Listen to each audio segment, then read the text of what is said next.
tanto para la tierra como para la urbanización, para la infraestructura, para la identidad cultural de cada barrio, propuestas que sean viables. Eso es todo.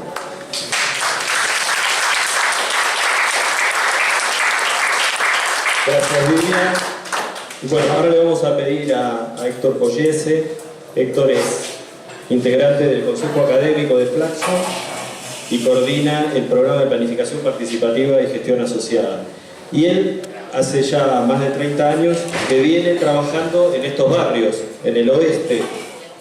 Podemos decir que es una de las personas que instaló el tema del oeste en la discusión de una identidad particular, que no es ni el norte ni el sur en la ciudad de Buenos Aires, sino que es una cuña distinta que está a caballo de Rivadavia, ¿no? Que genera una situación de los barrios que tenía que ser tenida en cuenta en la planificación urbana. Nosotros participamos en parte en ese proceso, o hay varios proyectos, principalmente la recuperación del Parque Avellaneda, que arrancó a principios de los 90, que de alguna manera fue un proyecto escuela para muchos de nosotros, en una metodología de participativa y de gestión participativa, y desde ahí es que valoramos mucho que él hoy también esté acá acompañándonos. Siempre nos acompaña, pero en particular cada vez que logramos que pueda estar y nos pueda abrir parte de su experiencia, ya se agradece de arranque. En este caso, la experiencia de Favela Río. Así que gracias, Héctor. Bueno, gracias. ¿Cómo les va? Bueno, la tarea mía es contarles hoy una experiencia que hicimos en Brasil en los años 80 de urbanización de una favela. Esto es una sesión de una villa muy grande de Río de Janeiro. En aquel momento había un contexto político muy particular, el gobierno militar estaba en su última etapa y estaba discutiéndose la apertura democrática, por lo tanto las cosas estaban un tanto menos turbias, ¿no? Es decir, había como movimientos tendientes a la democratización, se aceptaban las ideas de ampliar la democracia, etcétera, etcétera. De manera que ese proyecto que me tocó participar a mí tenía esa, llamémosle, ventaja contextual. El proyecto era un proyecto que organizó el gobierno nacional de Brasil para recuperar las áreas de la bahía de Guanabara, donde está Río de Janeiro, recuperar, descontaminar las aguas, mejorar las áreas costeras y en ese caso beneficiar de alguna manera a una ocupación favelada que estaba a lo largo del municipio de Río de Janeiro, a lo largo de la costa del mar. Es una bahía gigantesca en la costa del mar. La favela esa tiene, hoy debe tener 200.000, en aquel momento tenía 150.000 habitantes. Nosotros acabamos trabajando en una parte de ella que era de 65.000, para que se den una idea de la densidad y del número de población. Y la consigna del proyecto era recuperar esas áreas, hacer que los que vivían sobre palafitas, ¿no? Palafito es, hacen el palo en el mar y hacen la casa en el aire y viven ahí sobre el mar, después van rellenando, así es el proceso de la favela, que los que vivían ahí entonces fueran relocalizados en algún lugar próximo y el resto quedara donde estaba.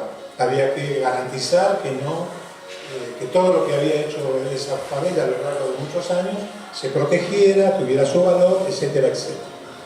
Quiere decir que en concreto, por primera vez en Brasil, se llamaba a urbanizar una favela in loco, en el lugar, porque hasta ahí todas las urbanizaciones de favelas eran para despojarlas del lugar. Se limpiaba el terreno, se iban a los mandaban a vivir a otras ciudades que se construían lejos y eso se recuperaba para otra urbanización. Ese era el negocio inmobiliario hasta ese momento en Brasil. O sea que nunca había sucedido nada. Había estado el Papa ahí un tiempo antes en una favela y dijo no tenían que echar a la gente de las favelas, eso dijo el Papa aquel, y estaba eso dando vuelta por ahí. Entonces nosotros, el equipo de planificación que ganó el concurso, lo hizo con una propuesta de planificación participativa, que también era una anomalía, porque en aquella época solo había consultoras que hacían trabajos en sus oficinas Ustedes ya conocen cuál es el sistema ese, de hacer planificación y tipo de consultorías, y este era un trabajo que se iba a hacer con la gente. No les voy a contar los detalles de ese aspecto participativo, les quiero decir que fue muy activo, se hacían asambleas en la cepa, velas pegadas, se hacían una por día, 3 ciclos, el primer ciclo era de información, el segundo de consulta, el tercero de consenso, con grupos de trabajo que se armaban. O sea, era una cosa muy extraña porque la planificación se hacía con la gente y con las mapas, con los planos, con las ideas, con las propuestas yendo y viniendo, y al mismo tiempo el grupo negociaba, discutía con las organizaciones del Estado, avisándoles cuál era la propuesta que estaba elaborando, porque discutía con la gente, ¿sí? De manera que el gran problema que teníamos ahí era que decía que había que regularizar, ¿cómo se dice? Regularizar la posesión, o sea, el dominio, lo que sería en español regularizar el dominio. No había ninguna indicación precisa de cómo sería eso, ni en qué momento, ni nada. Lo importante era mejorar las condiciones de vida, etcétera, etcétera. En ese diálogo con la población apareció, en esa planificación conjunta, aparecían un montón de cosas que vamos a llamarle reclamos o propuestas de la gente, ¿no? Reclamos porque no tengo esto, puesto de salud, porque no tengo escuela, lo que sea, o propuestas que haya esto, que haya aquello, que haya lo demás.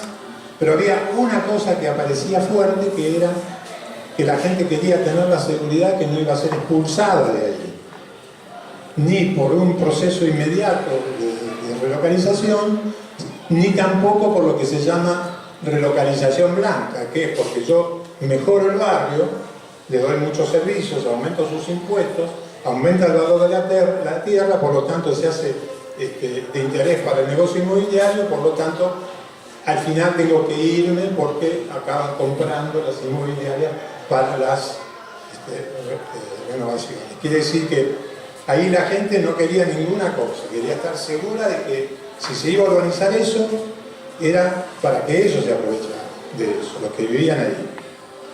De manera que ahora, si podemos pasar, la gran cuestión que teníamos que crear era cómo asegurar la posesión definitiva de la tierra por esa gente, por esa población.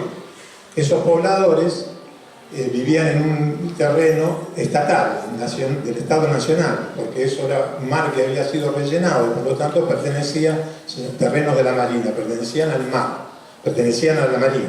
Entonces eran terrenos del Estado. Entonces, ¿cuál iba a ser el futuro? ¿Iban a seguir siendo ocupantes, ahora ocupantes regulares?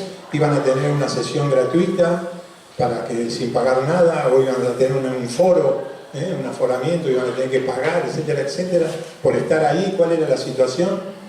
Y nosotros empezamos a estudiar la situación y pensamos que la mejor manera de asegurarle a esa población que se quedara ahí era que les transfirieran la propiedad de la tierra, porque si eran propietarios, entonces la decisión de irse o no siempre iba a estar en otro lugar, y la casa que habían hecho, todo lo que habían construido, el barrio que habían hecho, seguía teniendo un valor y seguía trabajándose sobre su historia y sobre su mejoramiento.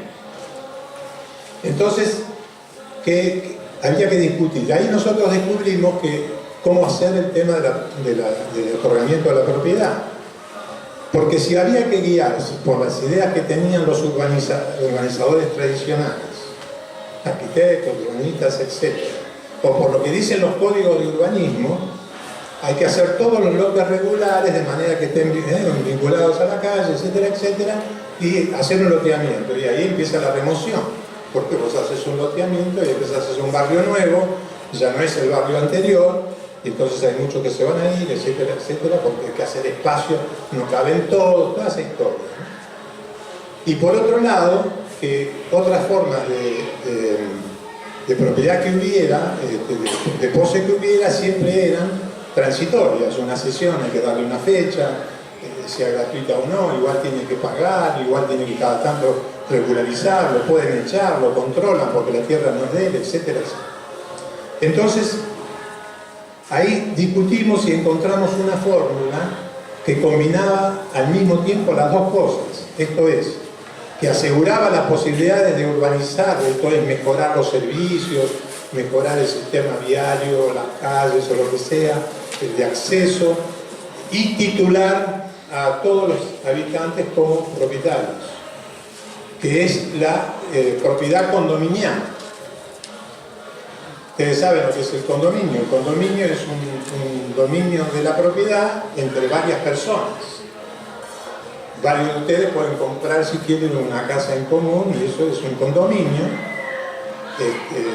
Cuando una persona muere, le deja en su herencia a los hijos y qué sé yo, su herencia, y la herencia, hasta que se hace la partición de la herencia, si es que se hace cada uno su un pedacito, eso es un condominio, es una propiedad condominial, ¿sí? Quiere decir que hay dos formas de propiedad privada que son iguales. Una es la absolutamente individual, que es lote individual, etcétera, etcétera, y la otra es la condominial. Todos los edificios de Buenos Aires, de departamentos, son propiedad condominial, y hasta los APH, que no, PH se llaman así, los PH que se han inaugurado por ahí, son lotes que también son propiedad condominial. Les digo, los conjuntos del Pilar y cualquiera de esos lugares son propiedad condominial, y así sucesivamente. Entonces, ¿pero qué pasaba? Ahí había una enorme dificultad. Primero, la resistencia a la otorgación de la propiedad en las condiciones en que estaba la vivienda y la ocupación por parte de los órganos públicos y por inclusive los académicos, por discriminación, por lógica de que lo que es anormal tiene que ser normal, entonces solo ahí podría ser. O la propia resistencia de los pobladores que pensaban, no, me quieren dar una propiedad de segunda, yo quiero una propiedad igual que la que tienen los otros ciudadanos, que yo la pueda vender, que la pueda registrar, etcétera, etcétera. Entonces ahí hubo que discutir mucho, hubo mucho trabajo con las poblaciones, con las asociaciones de moradores, con los vecinos, con el banco que financiaba, con todos, para convencerlos de que esa era una solución. Por favor, yo quiero mostrar ahí gráficos. Ese, por ejemplo, es un condominio de clase media carioca, brasilera, una combinación. Ahí tienen edificios de departamentos, allá tienen lotes individuales, de casas individuales, acá vemos una pileta, sigamos, condominio clase. Ven que ahí hay una combinación. Si estamos en un barrio popular, tenemos eso mismo, tenemos casas bajas, tenemos casas en altura, tenemos espacios comunes, etcétera, etcétera, ¿no? O sea, la forma de ocupar la tierra es la misma, ¿sí? Sigamos. Ahí se ve más en detalle áreas de usos libres, áreas de uso especial, apartamentos que tienen área de uso común de los moradores del edificio, una pileta que es de todos. Como ustedes ven, hay áreas de distintos tipos, patios en las casas, hay parquecitos, hay, en fin, distintos espacios que son de unos, de algunos, de todos, etcétera, etcétera. Sigamos. Y ahí abajo, entonces, ese es un mapa de un condominio, lo mismo que vimos recién. Sigamos. Y acá llegamos entonces a la favela, a la villa, ¿no?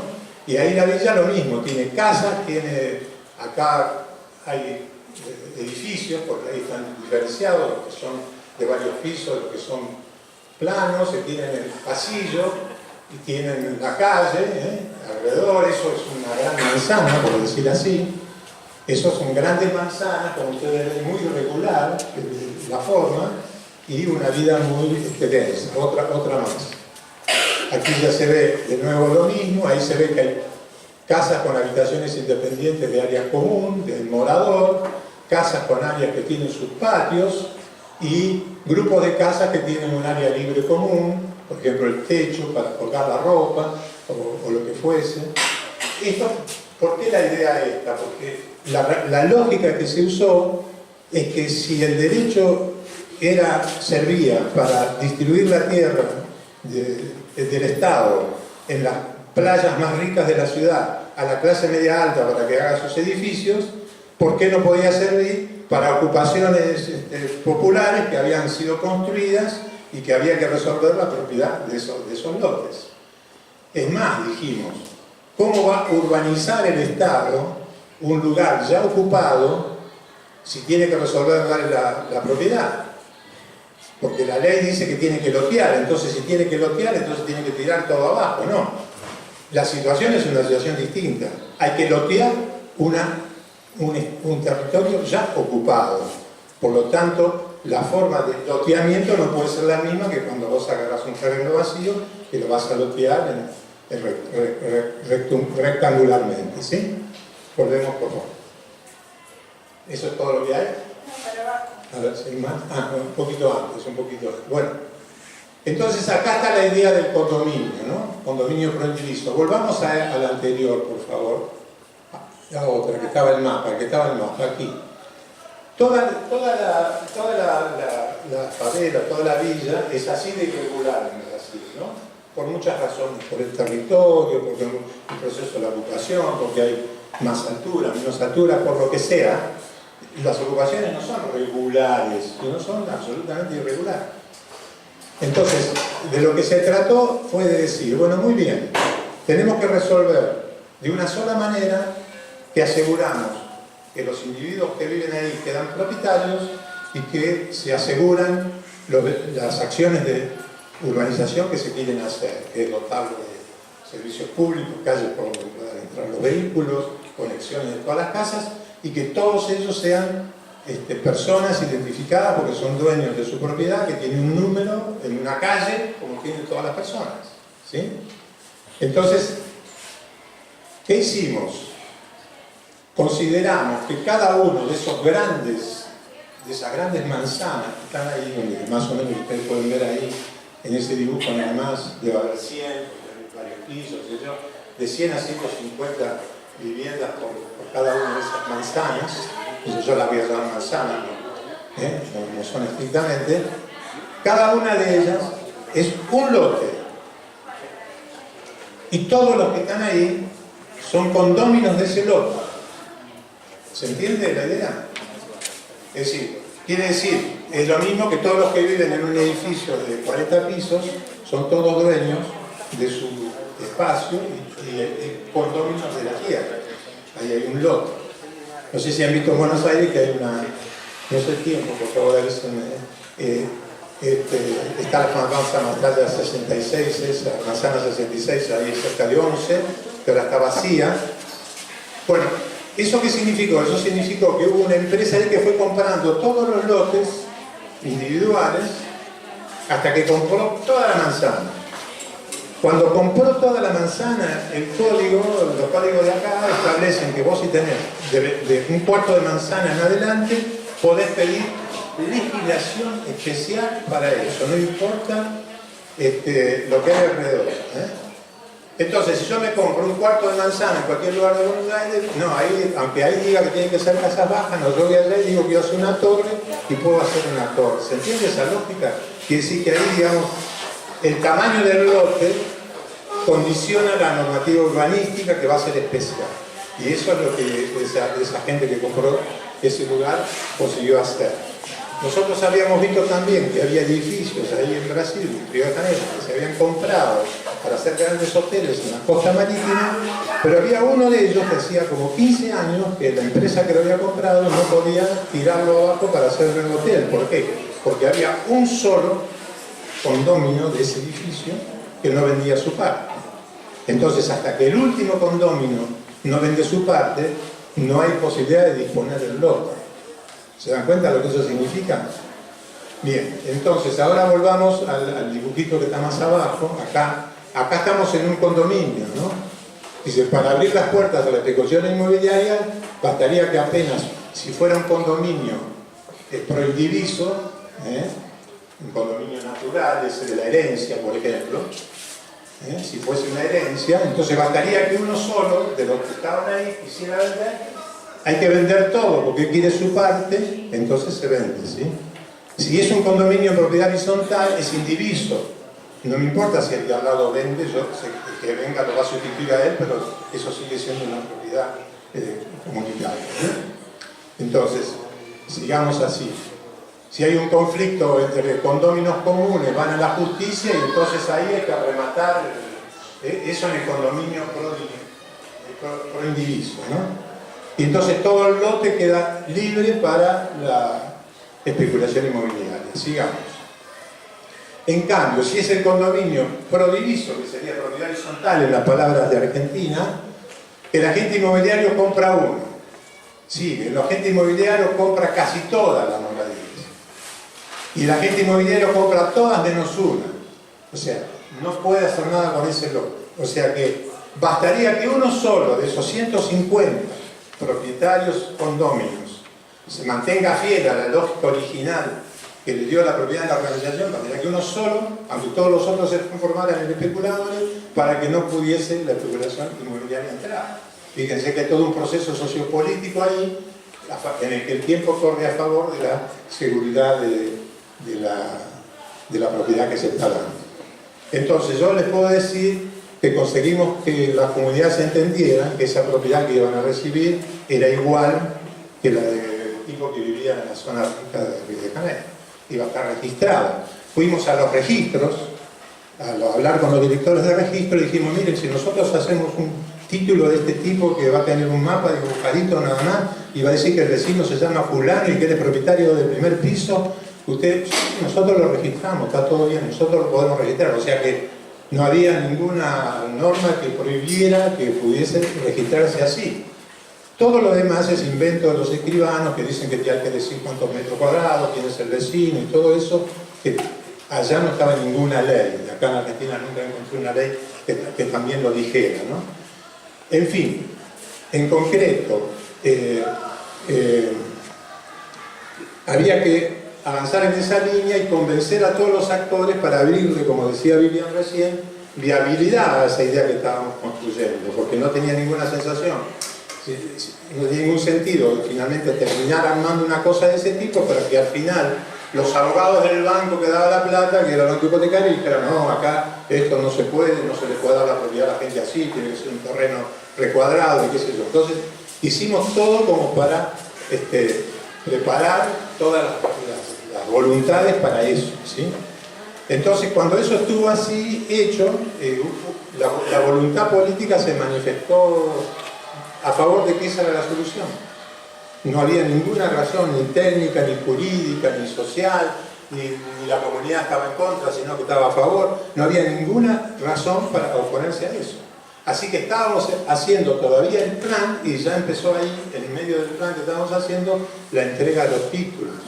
Esos títulos fueron todos entregados, son 13.000 familias, creo que 10.000 y pico recibieron los títulos, las otras 3.000 fueron removidas, las que vivían en las áreas de palafitas. Había una isla, se rellenó la isla, ahí se construyó un barrio dentro, a 300 metros donde vivían, o sea, en el mismo barrio, ¿no? En el mismo lugar, y toda la faja que quedó del mar rellenada, donde vivían antes en las palafitas, ahí los servicios públicos, escuela de samba, centro de salud, digamos, todo lo que el barrio necesitaba se hizo en esa tierra agregada ahí, con un proceso de relleno y todos los espacios, y esa villa hoy es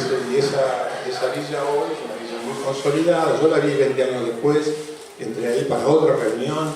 Los centros tienen organizaciones, tienen servicios de salud, hay ONGs, hay una oficina de las Naciones Unidas, oficina de planeamiento del gobierno. O sea, es un barrio como cualquier otro barrio, solo que totalmente irregular, ¿entienden? Tal cual como fue construido históricamente. Es más, tiene un centro de la memoria de la Maré, donde todo esto que yo les cuento, de cómo ellos empezaron a ocupar y cómo ellos llegaron a donde están, forma parte de algo que ellos exhiben como un proceso de conquista o de creación, de reconocimiento de formas de vida en la ciudad, ¿no? Porque, digamos, de lo que se trata cuando se urbaniza, y como se decía antes, es reconocer que hay formas distintas de vivir en la ciudad. A veces por necesidades económicas, a veces por culturas, a veces por lo que fuese, y esas cosas tienen que ser reconocidas como tal. La ciudad tiene que ser multicultural, tiene que ser conviviente, tiene que reconocer y no discriminar, etcétera, etcétera, tiene que integrar. No se trata de integrar transformando todo para que todo se parezca a la hipotética modernidad, ¿sí? Eso no es un modo de urbanizar. Entonces, solo para terminar, ¿cómo nos asegurábamos de que no había errores en esta decisión, ¿no? Entonces, ahí hicimos una especie de regla para las personas, porque ahí había que hacer un relevamiento y había que trazar la línea de la calle. Pónganla por favor de nuevo el mapita ahí, del lado del otro. Había que trazar la línea de la calle porque esa calle que había, si había que agrandarla en un lugar para que la ambulancia entrara y diera la vuelta, o si era, aquí, ¿no? Aquella línea tendría que hacerse la línea exterior, digamos, a hacer del lote, tenía que asegurar una calle que cumpliera el papel de calle, ¿sí? Entonces entraban los camiones de basura o lo que sea, se hacían pequeños arreglos. Si había que trazar una línea que arreglara esta calle aquí, y había que cortar aquí, vamos a suponer acá, bueno, ¿esto qué suponía? Que la línea se trazaba en un lugar donde aseguraba que la calle era calle a los efectos de los servicios públicos, ¿sí? Si se trazaba otra línea aquí adentro, en la calle interior, era una línea que aseguraba que esa servidumbre pública podía ser usada para lo que correspondía en una servidumbre pública, es decir, lo que tiene que pasar por ese lugar, sea lo que sea, alumbrarlo, asegurarle la lumbre, etc. ¿Por qué se la llamó servidumbre pública? Porque los propietarios del condominio establecen la servidumbre, esa es una servidumbre de paso, un lugar para circular, pero al mismo tiempo es pública para que los costos de su manutención sean del Estado. Sí, cuando no es pública, en Pilar, por ejemplo, los tipos están encerrados ahí, pero tienen que arreglarse ellos con los focos de luz y qué sé yo, ¿no? Y tercero, que todas las unidades que hubiera, sean térreas o sean de altura, tuviesen acceso a la calle o a la calle interna de servidumbre pública, de manera que tuviese una identificación para poder ser titulada como registro del ciudadano que es dueño de eso que se denomina así, que se entra por tal número, que se llega a tal lugar, etcétera, etcétera. Entonces quiere decir que el tipo que dibujaba tenía que responder sí a las tres cosas cuando trazaba la línea. Era condición, cada una de ellas era en condición de la otra. No se podía responder sí a una de las condiciones y no a la otra. O sea, yo no podía liberar mi mirada espacial, que me gustaría que esté ordenada, ni mi mirada jurídica, que me gustaría que fuera una descripción muy prolija de la propiedad, etcétera, etcétera, sino que tenía que responder a eso. Y así fue que se hizo esa urbanización. Esto es, se creó una urbanización con propiedad de la tierra simultánea.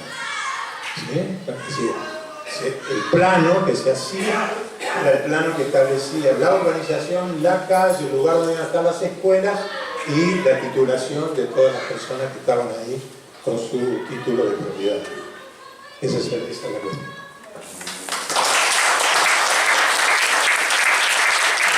No le explico todo esto porque a lo mejor algo de estas ideas sirven, no estoy haciendo ninguna propuesta particular, no me estoy metiendo en lo que ustedes, ¿no? Digo, solo para ayudar a pensar cosas. Sí, exacto, eso es lo que sigue, ¿no? Los invitamos a quedarse y para agradecerle que se van a quedar un rato más charlando con nosotros, nos van a traer ahora unos sanguichitos para que compartamos algo para tomar. Esto la mesa lo pone como agradecimiento a todos los que están participando en base a un recurso que manejamos de la Universidad de Buenos Aires. Presentamos un proyecto y ganamos un proyecto que se llama Cuenca en Red, y desde ahí tenemos la posibilidad de compartir esto, este almuerzo para todos. Y queremos seguir con esta idea, ¿no? De escucharnos, de que el micrófono circule, que podamos hacer preguntas a los que expusieron, pero también escuchar otras experiencias, escuchar alguna propuesta, la vamos a ir registrando en base a lo que les quedó resonando, en base a alguna propuesta que les sirva a las experiencias que hoy están aquí presentes. Hay gente de Villa 20, hay gente de Villa 15, está la gente la Asociación Civil por la Igualdad y la Justicia, que trabaja con casi todas las villas de la ciudad de Buenos Aires, territorios integrados, está acá Julieta también, que vienen trabajando estos espacios de articulación, como nos planteaba Fabián, ¿no? Para que se pongan en diálogo las experiencias y empiecen a surgir propuestas articuladas que marquen de alguna manera un camino común, más allá de las particularidades que tiene cada uno de estos barrios. En nuestro caso es muy importante el tema de los pasillos internos de las manzanas. Esos lugares, cuando nosotros empezamos a recorrer el barrio, eran lugares de difícil acceso, digamos, eran más bien de la manzana. Después empezamos en estos mapeos a ver la importancia que tenían, a empezar a entender que de alguna manera era un lugar semipúblico o un lugar que debería ser público, porque cuando discutíamos con AISA es la empresa de agua, cuestiones que tienen que ver con problemáticas de la manzana, nos decían, no, nosotros solo llegamos hasta la línea municipal. Entonces, ¿qué pasa en esos pasillos internos para que se garantice que los servicios lleguen? Y si hubiera un reconocimiento de los vecinos y de la ciudad de que esos pasillos son espacio público porque tienen ciertas características, ahí estaríamos entrando, nos parece, en una lógica que es muy interesante, ¿no? Porque estaríamos de alguna manera favoreciendo procesos de apropiación de ese lugar de la manzana y de reconocimiento de un lugar que no existía en la ciudad. La ciudad solo existe de la línea municipal para afuera. Y acá, en la lógica de los barrios populares, está esto comunitario y estos espacios internos que generan otra dinámica de vida. De hecho, la manzana de 5 fue una gran sorpresa para todos, encontrar en el medio de la manzana una cancha de vóley que genera para el barrio un lugar de encuentro único, ¿no? Todos los vecinos tienen dentro de la manzana un espacio donde practican deporte, donde hacen fiestas populares. El 8 de diciembre se hace una gran fiesta de todo el día que no se da en otros lugares de la ciudad, y en los barrios populares sí se dan estas posibilidades. Entonces, la invitación es a que circule la palabra, van pidiendo y vamos a ir registrando lo que quieran compartir. Muchas gracias. Yo me voy a presentar. Mi nombre es Ricardo Zambrano. Yo soy parte de un equipo que se llama el Espacio de los Jueves, que se reúne en el Centro de Salud 18 de la Villa 20. Originariamente formo parte del movimiento por la construcción del hospital. Ante todo, yo quiero señalar que toda esta zona me es muy familiar. ¿Por qué? Porque yo fui médico y llegué a jefe de servicio del Santo Llanos para patología, y en la década del 90 yo participé con un viejo compañero, vecino de la zona, Salvador Herrera, que es una figura histórica de Villa Citayes y que había luchado él en la época de la dictadura contra el plan de erradicación de las villas, y que hasta el último día de su vida vivió en la esquina, a la entrada de la villa, y su hija es abogada. Lo que yo quiero expresar es que empecé a trabajar porque la Comuna 8, acá no es Comuna 8, pero cruzando del Piane, empecé en el movimiento en el barrio Catedral Saboré, y hay mucho para decir, pero yo quiero abusar.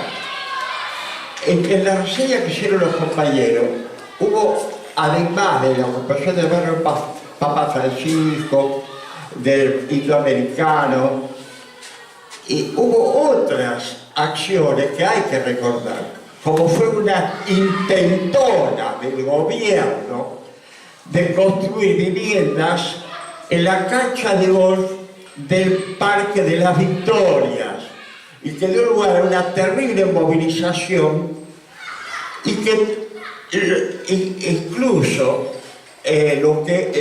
no hay un hospital, no hay en la Comuna 8 un hospital, lo que hay es un proyecto futuro de hospital que es Cecilia Grierson. Que efectivamente yo participé, lo dijo acá el compañero Marcos, para que haya lo poco que hay.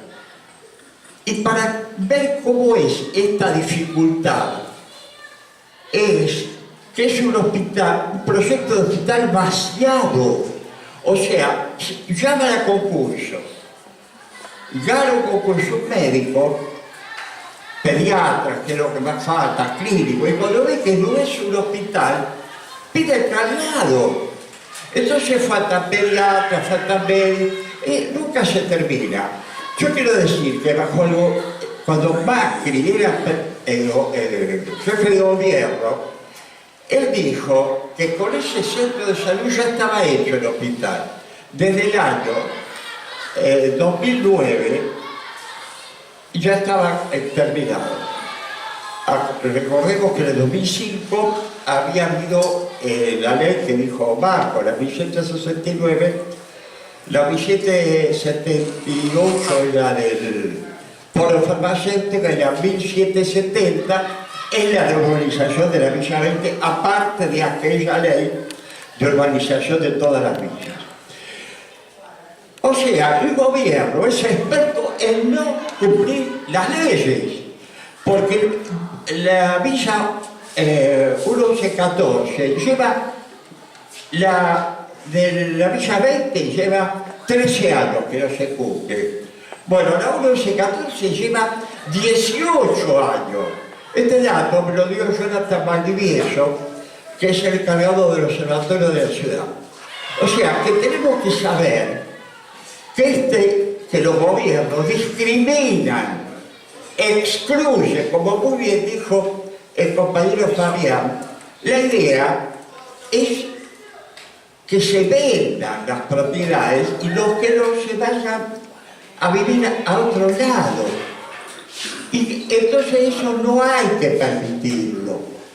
Y termino diciendo esto. La vergüenza mayor, que lo dijo también el compañero Marcos, es que hay una villa olímpica, a lo que hay que agregar una terminal de ómnibus que no se usa, un estadio de tenis que costó cientos de millones de pesos techarlo, que no se usa. O sea, la idea de este gobierno es hacer una ciudad turística, por eso están achicando la calle Corrientes para hacer grandes veredas, y Rodríguez Larreta promete que va a haber muchos empleos en las veredas, y también está cambiando lo que se llama en los países desarrollados el downtown, o sea, el centro de la ciudad, ahí por Retiro, por La Recoleta, por Puerto Madero, que es un escándalo, porque ¿por qué es un escándalo? Porque la constitución de la ciudad tiene lo que se llama democracia participativa y presupuesto participativo. A ver, ¿alguno de los aquí presentes participó alguna vez de una reunión para decir yo quiero que el dinero se use para hospital, para urbanizar, para el agua, la luz? No, como dijo muy bien Marcos, las reuniones de las mesas son informativas de lo que el poder hace. Termino con esto. El día 14 de septiembre a las 11 de la mañana, frente al futuro hospital Cecilia Grierson, está convocado una asamblea, un meeting, una protesta contra el escándalo que representa la Villa Olímpica para los Juegos Olímpicos de la Juventud, que son del 6 al 15 de octubre de este año, que costó cientos de millones de pesos y dólares, y el hospital de Lugano, que cuesta 10 millones. Cuando sabemos que por día, con la crisis del dólar, se habla de 60, 70, 800 millones de dólares. El hospitalito cuesta 10 milloncitos y no está terminado, está vaciado. Bueno, el 14 de septiembre a las 11 todo el mundo va a poder hablar, todo el mundo va a poder expresarse, y la experiencia que hay es que eso que se hizo como proyecto de hospital fue fruto de la acción y de la movilización y de la defensa de las necesidades del ciudadano. Gracias por dejar expresarme.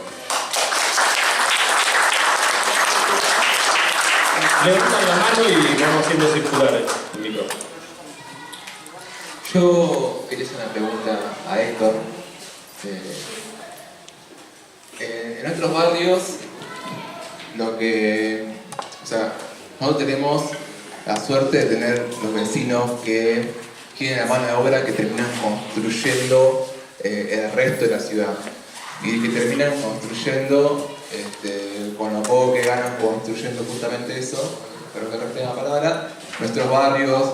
Y a mí lo que yo veía los planos y me decía sobre cómo llevan adelante la parte urbanística, cómo desarrollaban los planos para las viviendas, pero lo que más me hace ruido, y es un gran problema que tenemos en todos los barrios, es cómo laburamos la infraestructura, o sea, cloaca y pluvial en esos barrios. Porque yo veía, como vos decías, que era irregular, ¿no? O sea, cómo se conecta eso a los pluviales, a las cloacas, sabiendo que es todo irregular. Y nosotros vivimos, por suerte, en lugares llanos, y ya nos cuesta así mejorar la cloaca y el agua, por más que venga el Estado, con un montón de plata y con las empresas que ganan la licitación y hacen todo mal. O sea, ¿de qué manera laburamos nosotros? ¿De cómo nos paramos para decir, che, hay que laburar de esta manera en base a estas experiencias que hemos tenido anteriormente? Bueno, yo no sé cómo explicarte cómo esos barrios se fueron construidos, iban resolviendo su problema de agua corriente allá adentro, o de sistemas cloacales propios, etc. Pero hubo una coordinación para generar eso. No, esos barrios tenían, todo lo que tenían, había que mantenían. Es decir, no se ingresaba con el sistema formal de cero y se tiraba todo abajo lo que había. Y lo que vos me preguntás a mí desde el punto de vista técnico, yo no sé resolverlo, pero desde el punto de vista político es distinto. Lo que hay que hacer es que se reconozcan esas situaciones que han sido construidas como válidas, que sean parte de cómo esos propietarios del lugar han construido su barrio. Es decir, en el fondo esa es la cuestión clave que hay que resolver. Sobre todo si estás en un lote estatal inclusive, que es el propio Estado que tiene que lotear su propio terreno. Su propio terreno ya no es más un terreno vacío, es un terreno donde hay una ciudad viva. Entonces tiene que lotearlo, reconociendo lo que hay ahí y poniéndolo en valor. Entiendo eso, perdón. Si no, lo que va para la tierra, la infraestructura, está construida las viviendas, está construido que se reconoce eso, pero ¿cómo hacían regular? ¿Cómo hacían para modificar casas, acomodar la infraestructura que abajo de la tierra, que la cloaca, el agua? ¿Cómo se coordinaba eso con los vecinos, las empresas, el Estado o los técnicos que intervenían en este lugar? Porque a nosotros en los barrios nos cuesta muchísimo hacer eso. El Estado viene, invierte plata, por más que tenga una participación ficticia de los vecinos en los barrios, vienen con máquinas, hacen zanja, ponen caño y después tenemos el agua de la raya de vuelta. Quería saber si tenía esta experiencia, si la has vivido allá, o cómo lo laburaron. No, esos detalles al respecto de eso no conozco. No me parece un problema. Son propietarios que discuten. Si sos propietario del terreno, discutís con el Estado el plan que se va a hacer ahí de servicios públicos que hay que colocar. Es decir, la cuestión es que el plan de urbanización te tiene que reconocer a vos como dueño, a ese colectivo, como dueño de esa tierra. ¿Entendés? Y tendrá que hacer un proyecto especial, aguas o quien sea, para para ese propietario colectivo, comunitario de ese condominio que quiere que le ingrese el agua donde sea. Es un aspecto de orden técnico, ¿no? De orden. Yo me manejo todas las cuestiones de orden técnico. Yo te digo en lugar de reconocimiento de la ciudadanía y cómo tiene que ser tratado. Mientras eso no sea así, o sos tratado como alguien que es irregular, que está ocupando una tierra que no debe, a que se lo está ayudando, etcétera, etcétera, y que llegado el caso, le tiro todo abajo para que se vaya a vivir bien a otro lado porque no puede vivir así. Esa es más que una cosa. Entonces, si la lógica tuya, colocarte en un lugar de reconocimiento de ciudadanía, para partir de ese lugar, esa ciudadanía particular que tenías, discutirla con el Estado, que el Estado te la tiene que reconocer, siempre vas a estar ahí a las expensas de una mirada discriminatoria, de la presión inmobiliaria, de eso no se puede porque ahí no sé qué, es muy caro, eso es un problema. A mí me parece que las soluciones técnicas se pueden encontrar si se entra en la lógica del trabajo conjunto, donde seguramente no es lo tradicional, porque vos estás en un lugar donde está lo que vos decís, hay cuestiones que son irregulares que no se pueden resolver de la misma forma que en el resto de la ciudad. Si la ciudad quiere avanzar y te dice, bueno, acá lo único que vale es la línea municipal y todo tiene que estar recto y todo tiene que estar con las normas de la ciudad, ahí no hay forma de trabajo. Eso es lo que pasa generalmente, donde no hay un reconocimiento y una situación donde empezamos a pensar, porque respetan la participación, porque respetan que hay que encontrar soluciones que no son las tradicionales para dar respuesta a los problemas que tienen estos barrios. Entonces me parece que hacia donde vamos caminando es hacia esas situaciones, donde hay por un lado un reconocimiento de lo que vivimos en los barrios, de que nos tenemos que hacer cargo, tenemos que entender cómo funciona nuestro barrio y desde ahí surgir propuestas nuevas. En los condominios de propiedad horizontal el agua llega allá arriba al tanque y de ahí se distribuye. Y bueno, ¿por qué acá no podés tener también un sistema de agua de esa naturaleza? Porque tiene que ser igual al de la Sierra del Pueblredón. Muy simple. Pero por eso mismo lo que nosotros estamos insistiendo es, lo primero es lograr que dentro de cada manzana esos pasillos se mejoren, se transformen y que sean reconocidos como espacio público, porque al ser reconocidos como espacio público, las empresas no van a tener excusas para no entrar, sino que van a tener que entrar con los caños principales y después de ahí, sea la IBC o la SECHI o el organismo correspondiente, tendrá que hacer una propuesta técnica para hacer la distribución domiciliaria de esos servicios que van a entrar en cada manzana. Pero digamos que la clave, la llave para poder hacer eso es que esos pasillos se transformen en espacio público, ya sea en algunos casos adecuándolos o enderezando o permitiendo que se pueda hacer ese trabajo de instalación de la infraestructura. Pero digamos, lo primero que hay que lograr es que se declare espacio público toda la trama que hay adentro de la manzana para que pueda ingresar cualquiera de los servicios, ya sea agua, cloaca, desagüe y, ¿por qué no, gas? ¿No?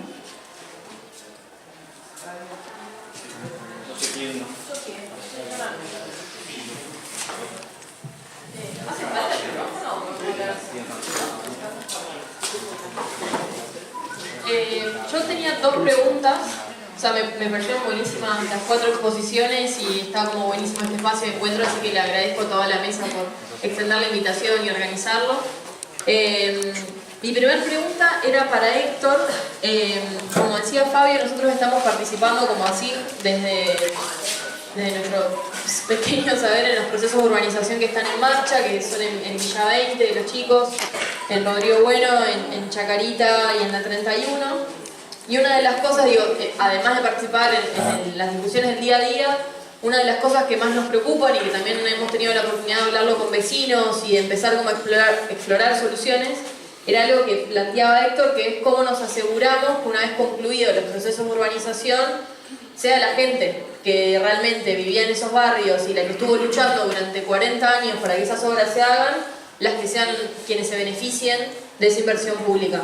Es decir, ¿cómo hacemos para que dentro de 5 años no venga un agente inmobiliario, una empresa o simplemente alguien con mucha plata, compre los terrenos y construya una torre en altura, o que se vuelva de interés para las clases medias y la gente no resiste, digamos, la presión del mercado y se empieza a desplazar otra vez hacia las periferias y se vuelve a dar el mismo proceso que llevó a mucha gente a vivir en las villas, que es otra vez que se las expulsa del centro, termina en la periferia o, como pasó en muchos casos, en la provincia.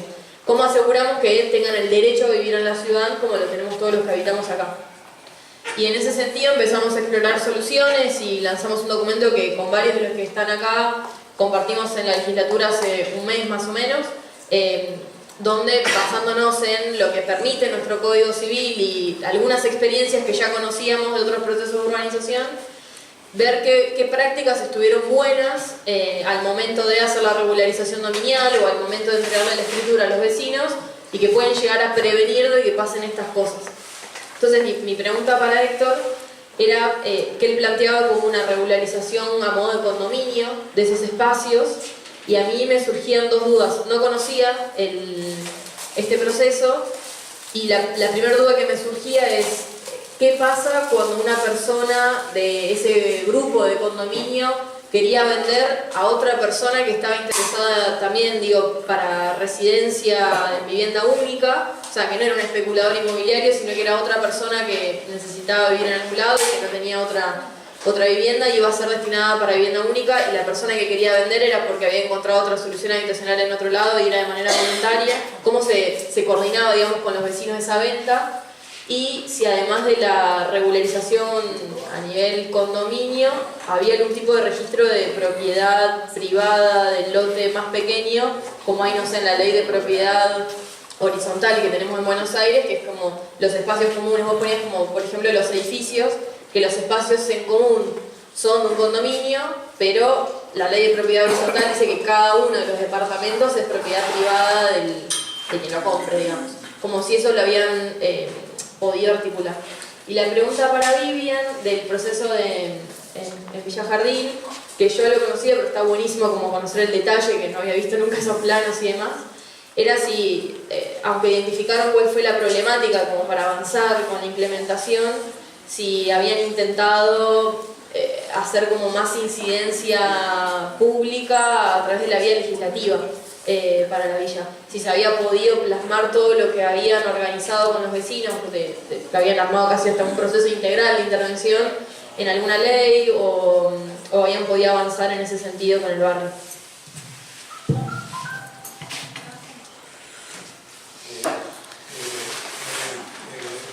Condominial para la venta de la parte es igual que para cualquier otro. Si sos propietario de un condominio proindiviso, sea horizontal, sea vertical, en este caso hasta sería una combinación de vertical con horizontal, porque habría casas bajas y habría algunos que no, fíjense que el dibujo lo ordena, ahí no hay ningún problema, porque vos sos dueño de la parte que ocupás y tu título es por esa propiedad que vos construiste o compraste, ¿sí? Por lo tanto, podés hacer de ella lo que quieras, vendérsela a otro, regalársela a tu hijo, alquilarla, etcétera, etcétera, como cualquier otro propietario de la ciudad. Y me parece ir demasiado a fondo que todavía tengas que meterte a discutir quién va a venir a vivir ahí, porque bueno, eso ya sería como, tendrías que ser una comunidad muy organizada para decir, bueno, todo lo que estamos acá está todo bien, pero si viene a vivir otro, pues vamos a ver quién es, porque ahí te pondrías sería como los de Pilar, que no aceptan que entren judíos o negros, qué sé yo, a sus condominios, ¿no? No vas a ingresar en una comunidad de este tipo con una idea de discriminación. Así que se supone que se va el señor Pérez y entra el señor Martínez con su familia, y es como otro que vino de cualquier lugar, ahora porque compra o alquila, y antes era porque tenía un espacio ahí para hacer su casa. y tenía que arreglarse sí. No hay ninguna dificultad. Yo no sé si en el derecho, vos a lo mejor lo sabés más, si en el derecho nacional eso se podría, yo no lo he estudiado últimamente. Pero si el condominio no es diviso, no hay ningún problema. Lo decía en el sentido de que sea una persona individual y no una persona jurídica, o sea, que sea de una vivienda única, o que venga una empresa de una persona jurídica, una sociedad, a comprar ese lote y después... Bueno, eso se resuelve por la misma lógica de los consorcios, de los estatutos de condominio. Los condominios definen un condominio de exclusiva propiedad residencial. Bueno, hay casas que son así. Vos no podés, sos psicólogo y tu paciente tiene que entrar por la escalera de servicio porque ahí no se puede tener consultorio. Es lo mismo, es la misma cosa. Es decir, habrá que tener un simple reglamento de propiedad que diga que es propiedad exclusiva y además una cosa que tendrían que tener estos barrios populares es una norma urbanística especial. Eso nunca se discute, ni los abogados lo discuten nadie. Todos los abogados discuten, yo soy abogado de formación, ¿viste? Los abogados discuten todo el tiempo qué es lo que está permitido para no poder ir más allá de lo permitido.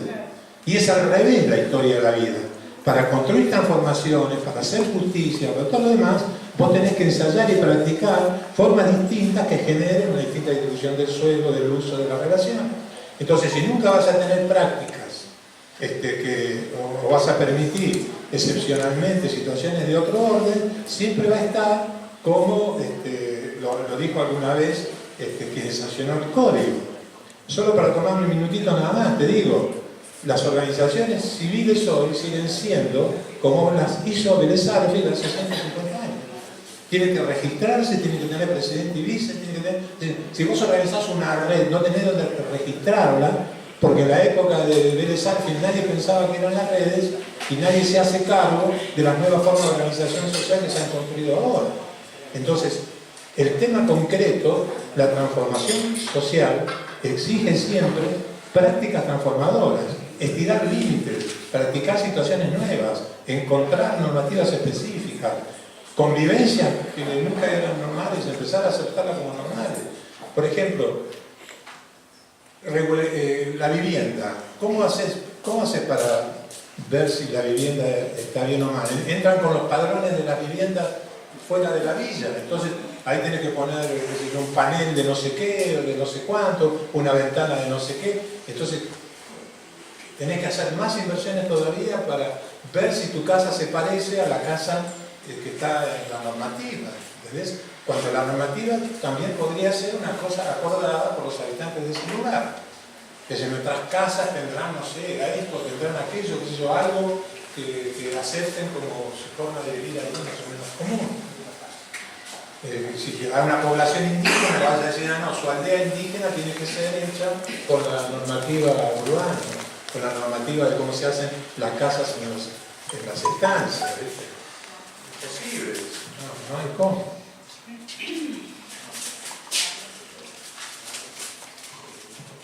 Bueno, en relación a lo que planteas del Poder Legislativo, en realidad solamente habían participado en colaborar en la identificación de los propietarios de la tierra para poder generar estrategias, para poder empezar a pensar en una estrategia de dominio, dado que eran 3 propietarios distintos.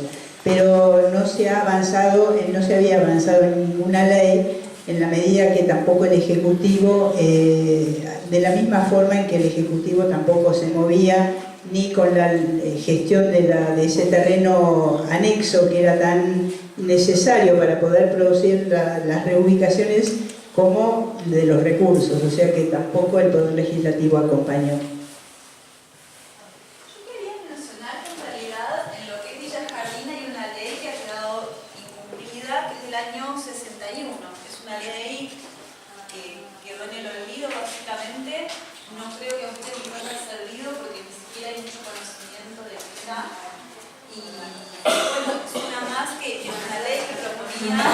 La extensión del servicio, la urbanización, la transferencia dominial base, pero me imagino que no porque ha quedado sepultada en la historia, que es el peligro que corren todas las leyes de las que estamos hablando.